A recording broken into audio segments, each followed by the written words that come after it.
All right, happening today, the murder trial of Carmelo Anthony will resume this morning after prosecutors were seen clashing outside a Texas courthouse as opening arguments kicked off. Watch this. You don't scare us, man. You don't scare us. You're racist. It's built on a lie. The suspect is accused of stabbing and killing 17-year-old Austin Metcalf during a track meet last year. Chanley Painter here with the details. Jan.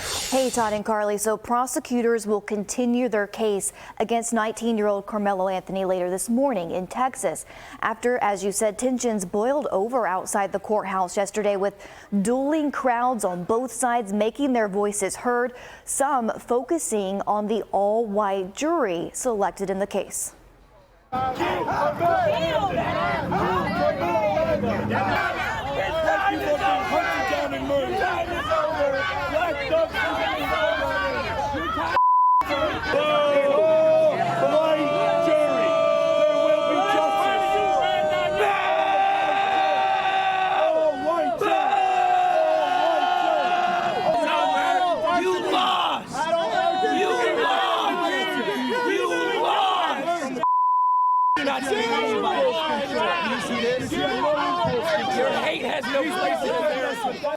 Anthony is accused of fatally stabbing 17-year-old football star Austin Metcalf at a high school track meet in April of last year. Police say the confrontation started when Metcalf told Anthony he wasn't supposed to be in a team tent.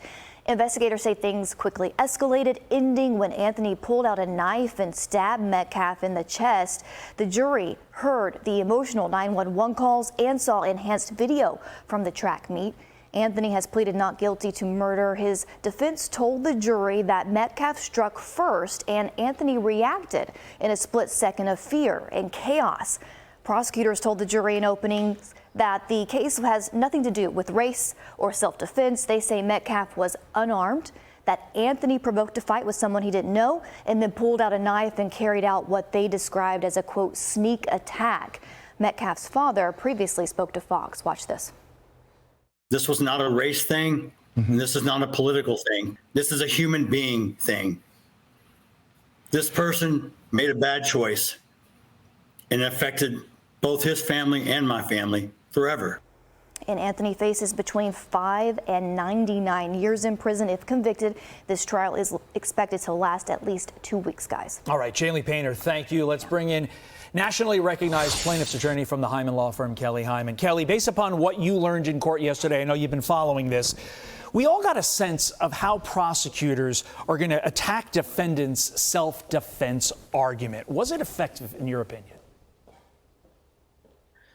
Ultimately, that's going to be up to the jury of whether they think it's effective, but it was very powerful statements. So each side got opening statements, and those are not evidence, but they're a way to persuade the jury about their position. The judge gave them 20 minutes each. And from the prosecution standpoint, they have the burden. They have to prove every single element of the charges of the crime. And what they told was a very compelling story for their position, that this was a senseless act. Now, from the defense standpoint, they are going to come with self-defense, and they are going to make a very strong argument in this case.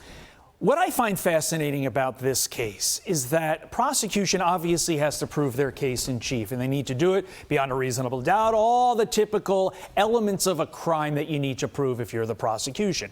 But they also have another role, I would argue, equally as important, and it's keeping race out of this case, because that gets really complicated and it gets real sticky. The judge also has that obligation. How difficult will it be for both prosecutors and the judge to keep race out of this?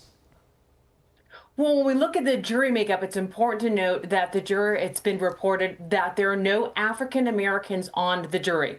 And so this was a bone of contention from the defense standpoint, because there were 3 African American women on the jury that was striked by the prosecution. Now, under our Constitution, we are allowed a jury of our peers, but that doesn't necessarily mean that someone who is African American is going to get an all African American jury. But what that means is by your peers, that it's supposed to represent the community, that in fact the juries are what the community represents. Now, defense challenged that the 3 African Americans were taken off the jury. But the prosecution standpoint said it wasn't race-based. Now, if in fact the defendant is convicted, I could definitely see this race issue going up on appeal and potentially reverse any type of verdict. You led me to my final question. Could you see this case? We reported that the trial is going to last about 2 weeks, but based upon how many issues are ripe for appeal, including starting issue 1, the jury, could you see this case dragging on and on and on for years in the appellate system?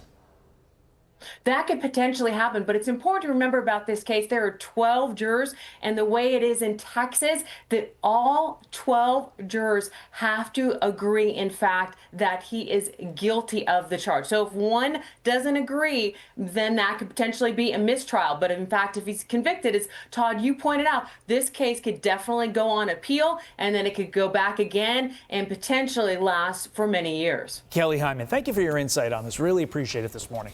Thank you. Be sure to like and subscribe for all the Fox News latest on YouTube and catch full shows streaming now on Fox One.